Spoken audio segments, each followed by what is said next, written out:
ನಮಸ್ಕಾರ. ಶಾಂತ ಮಮ್ಮಿ ಅಡುಗೆಗೆ ಸ್ವಾಗತ. ಇವತ್ತು ಉತ್ತರ ಕರ್ನಾಟಕ ಸ್ಪೆಷಲ್ ಸಂಕ್ರಮಣದ ಮಕರ ಸಂಕ್ರಾಂತಿಯ ಶೇಂಗಾದ ಹೋಳಿಗೆ ಮಾಡೋಣ. ಹಿಂದಿನ ವಿಡಿಯೋದಲ್ಲಿ ನಾನು ಎಳ್ಳು ಹೋಳಿಗೆ ಮಾಡೋದನ್ನು ತೋರಿಸಿದ್ದೆ. ಇವತ್ತು ಶೇಂಗಾದ ಹೋಳಿಗೆ ಮಾಡೋಣ. ನಮ್ಮ ಕಡೆ ಶೇಂಗಾ ಬೆಳೆಯೋದು ಭಾಳ, ಅದಕ್ಕೋಸ್ಕರ ನಾವು ಶೇಂಗಾದ ಹೋಳಿಗೆ, ಶೇಂಗಾದ ಉಂಡಿ, ಶೇಂಗಾ ಚಟ್ನಿ, ಶೇಂಗಾದಿಂದ ಮಾಡುವ ಪದಾರ್ಥಗಳನ್ನ ಹೆಚ್ಚು ಉಪಯೋಗಿಸ್ತೀವಿ. ಆದ್ರೆ ಸಂಕ್ರಮಣಕ್ಕೆ ಸ್ಪೆಷಲ್ ಆಗಿ ಶೇಂಗಾದ ಹೋಳಿಗೆನ ಮಾಡೋದು. ಎಳ್ಳು ಹೋಳಿಗೆ, ಶೇಂಗಾದ ಹೋಳಿಗೆ ಎರಡೂ ಮಾಡ್ತೀವಿ. ಎಳ್ಳು ಹೋಳಿಗೆ ವಿಡಿಯೋ ಆಗಿರೋದ್ರಿಂದ ಈಗ ಶೇಂಗಾದ ಹೋಳಿಗೆ ಮಾಡೋಣ. ಶೇಂಗಾದ ಹೋಳಿಗೆ ಮಾಡೋಕೆ ಮೈದಾ ಹಿಟ್ಟು ನಾದ್ಕೊಳ್ಳೋಣ. ಇಲ್ಲೇ ಒಂದು 2 ಕಪ್ಪಿನಷ್ಟು ಮೈದಾ ಹಿಟ್ಟು ಹಾಕೊಂಡಿನಿ ನಾನು. ಇದಕ್ಕೆ ಎಣ್ಣೆ ಕಾಯಿಸಿ ಹಾಕೊಂಡು ಸ್ವಲ್ಪ ಎಣ್ಣೆ ಮತ್ತು ತುಪ್ಪವನ್ನು ಹಾಕೋದ್ರಿಂದ ಹೋಳಿಗೆ ಸ್ಮೂತಾಗಿ ಬರ್ತಾವೆ. ಒಂದು 2 ಸ್ಪೂನು ಎಣ್ಣೆ ಕಾಯಿಸಿ ಹಾಕಿನಿ. ಒಂದು 2 ಸ್ಪೂನ್ ತುಪ್ಪ ಹಾಕೊಳ್ಳೋಣ.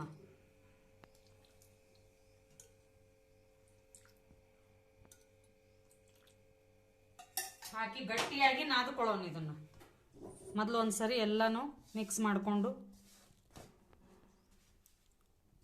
ಪೂರ್ಣ ಇದನ್ನು ಎಣ್ಣೆ ಮತ್ತು ತುಪ್ಪ ಇದರಲ್ಲಿ ಬೆರೆಯುವಂಗೆ ಕಲಿಸಿ ಗಟ್ಟಿಯಾಗಿ ನಾದ್ಕೊಳ್ಳೋಣ ಹಿಟ್ಟನ್ನು, ಮೈದಾ ಹಿಟ್ಟನ್ನು. ಸ್ವಲ್ಪ ಸ್ವಲ್ಪ ನೀರು ಹಾಕಿ ಗಟ್ಟಿಯಾಗಿ ನಾದೋಣ ಹಿಟ್ಟು.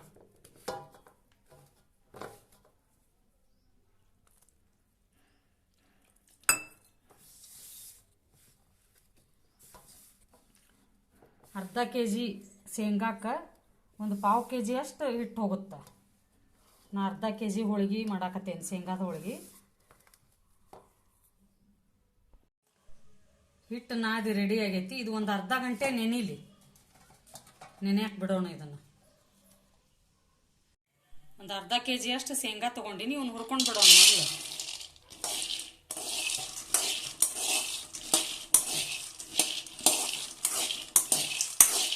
ಸ್ವಲ್ಪ ಕೆಂಪಾಗುವವರೆಗೂ ಹಸಿ ಬಿಸಿ ಹುರಿಬಾರ್ದು, ಹೋಳಿಗೆ ಚಲೋ ಆಗಂಗಿಲ್ಲ. ಆಮೇಲೆ ಸ್ಮೆಲ್ ಆಗಿಬಿಡ್ತಾವೆ ಬೇಗ. ಶೇಂಗಾ ಚಂದಾಗಿ ಹುರ್ಕೊಂಡ್ರೆ 8-10 ದಿವಸ ಇಟ್ಟರು ಹೋಳಿಗೆ ರುಚಿಯಾಗಿರ್ತಾವೆ. ಶೇಂಗಾ ಹುರಿದಾವು. ಈಗ ತಕ್ಕೊಂಡು ನೋಡಿರಿ, ಇಷ್ಟು ಕೆಂಪಾಗಬೇಕು. ಈಗ ಗ್ಯಾಸ್ ಆಫ್ ಮಾಡ್ತೀನಿ. ಇವನ್ನ ಸಿಪ್ಪಿ ತೆಗೆದು ಮಿಕ್ಸಿ ಮಾಡ್ಕೊಳ್ಳೋಣ, ಬೆಲ್ಲ ಮಿಕ್ಸ್ ಮಾಡಿ.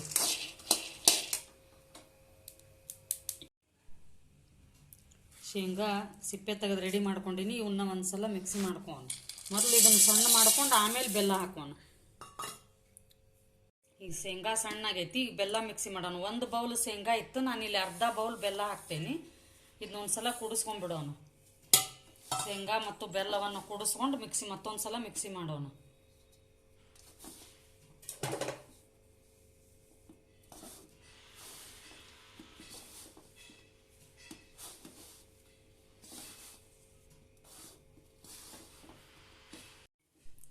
ಹೂರ್ಣ ರೆಡಿ ಆಯಿತು. ಈಗ ಇದು ಹಿಂಗೆ ಉಂಡೆ ಕಟ್ಟಿದ್ರೆ ಹೋಳಿಗೆ ಚಲೋ ಬರಂಗಿಲ್ಲ. ಒಬ್ಬರು ಆಣ ಮಾಡ್ಕೋತಾರ, ಆದ್ರೆ ನಾನಿಲ್ಲಿ ಒಂದು ಹನಿ ಹಾಲು ಹಾಕಿ ನಾದ್ಕೊಂಡು ಉಂಡೆ ಕಟ್ತೇನೆ. ಸ್ವಲ್ಪ ಒಂದೊಂದು ಹನಿ ಹಾಲು ಹಾಕ್ಕೊಂಡು ಈ ಥರ ನಾದ್ಕೋಬೇಕು. ಇದನ್ನು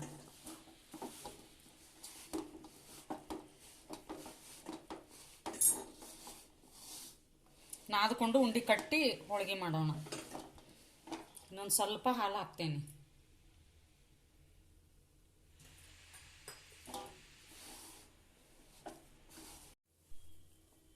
ಈಗ ರೆಡಿ ಆಯಿತು. ಉಂಡೆ ಕಟ್ಟಿಟ್ಕೋಣ. ಮೊದಲು ಉಂಡೆ ಕಟ್ಟಿಟ್ಕೊಂಡ್ರೆ ಮಾಡೋದು ಸುಲಭ.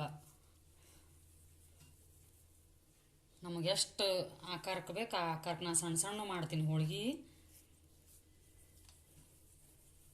ಈ ಥರ ಎಲ್ಲನೂ ಉಂಡೆ ಕಟ್ಟಿಟ್ಕೊಳ್ಳೋಣ.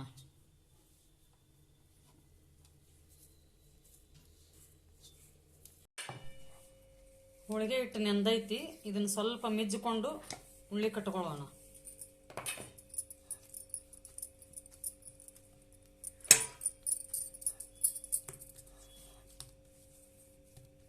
ಇಷ್ಟಿಷ್ಟ ಸಣ್ಣ ಸಣ್ಣ ಉಳ್ಳಿ ಮಾಡಿ ಇಟ್ಕೊಳ್ಳೋಣ.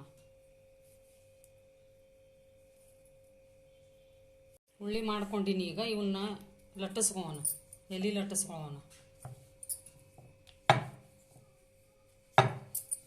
ಈ ಥರ ಎಲೆ ಲಟ್ಟಿಸ್ಕೊಂಡು ಈ ಶೇಂಗಾದ ಉಂಡಿಯನ್ನು ಇದರಲ್ಲಿಟ್ಟು ತುಂಬೋದು.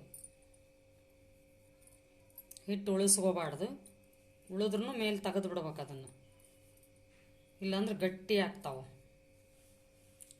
ಈ ಥರ ಮಾಡಿ ಇದನ್ನು ಲಟ್ಟಿಸ್ಕೋತೇನೆ ಈಗ.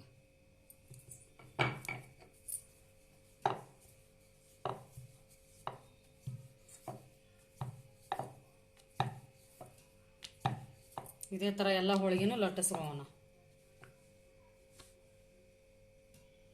ಈ 3-4 ಹೋಳಿಗೆ ರೆಡಿ ಮಾಡಿ ಇಟ್ಕೊಂಡಿನಿ. ಇಲ್ಲಿ ಹಂಚು ಕಾಯ್ಕಿಟ್ಟಿನಿ, ಹೋಳಿಗೆ ಹಂಚು. ಇದ್ರ ಮೇಲೆ ಬೇಯಿಸೋಣ. ಈಗ ಒಂದೊಂದಾಗಿ ಬೇಯಿಸ್ಕೊಳ್ಳೋಣ. ಎಣ್ಣೆ ಅದು ಏನು ಹಾಕಬೇಕಾಗಿಲ್ಲ ಇದಕ್ಕೆ. ಎರಡು ಕಡೆ ಬೇಯಿಸೋಣ. ಒಂದು ಕಡೆ ಬೆಂದೈತಿ, ಹೊಳಿಸಿ ಹಾಕ್ತೀನಿ ಈಗ.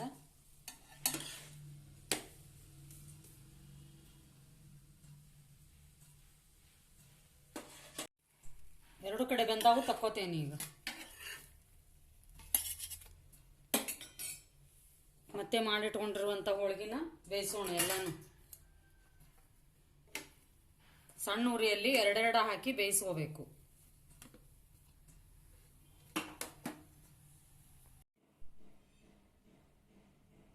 ಎಲ್ಲ ಹೋಳಿಗೆನೂ ರೆಡಿ ಆದವು. ಈಗ ಒಂದು ಪ್ಲೇಟಿಗೆ ಇಡೋಣ.